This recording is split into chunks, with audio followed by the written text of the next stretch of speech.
যখন কোনো ছেলের একমাত্র ইনকাম সোর্স ইউটিউব হয়ে থাকে আর যদি তার ইউটিউব চ্যানেলটাই সাসপেন্ড হয়ে যায়, সমস্ত ইনকাম সোর্স বন্ধ হয়ে যায়, তাহলে তার অবস্থাটা কেমন হবে ভাবো। আমার সমস্ত ভালোবাসার মানুষ, সাপোর্টার, ফ্যান ফলোয়ার্স জানো যে 17 এপ্রিল দুপুর 1:18 আমার ইউটিউব চ্যানেলটা সাসপেন্ড হয়ে যায়। 2 বছরের মেহনত এক নিমেষে শেষ।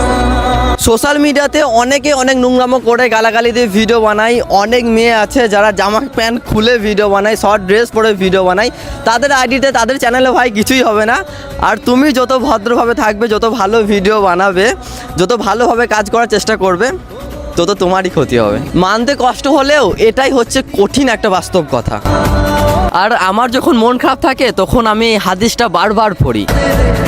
আপনি যখন নিজের ঘরে নীরবে কান্না করেন, আল্লাহ তখন ফেরেশতাদের উদ্দেশ্যে বলেন, কোন জিনিস আমার এই বান্দার চোখে পানি আনলো? ফেরেশতাগণ বলেন, আপনার বান্দা সুখে নেই, আপনার বান্দা অনেক দিন হাসেনি।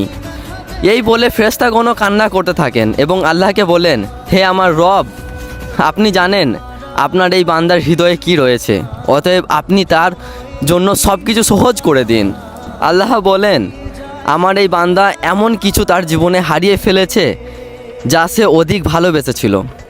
অতএব আল্লাহ বলেন, আমি শপথ করছি আমার বান্দা যা তার জীবন থেকে হারিয়েছে তার চেয়ে উত্তম জিনিস তাকে এনে দেব, যা দেখে দুনিয়া ও আখিরাতে সবাই বিস্মিত হবে। আলহামদুলিল্লাহ।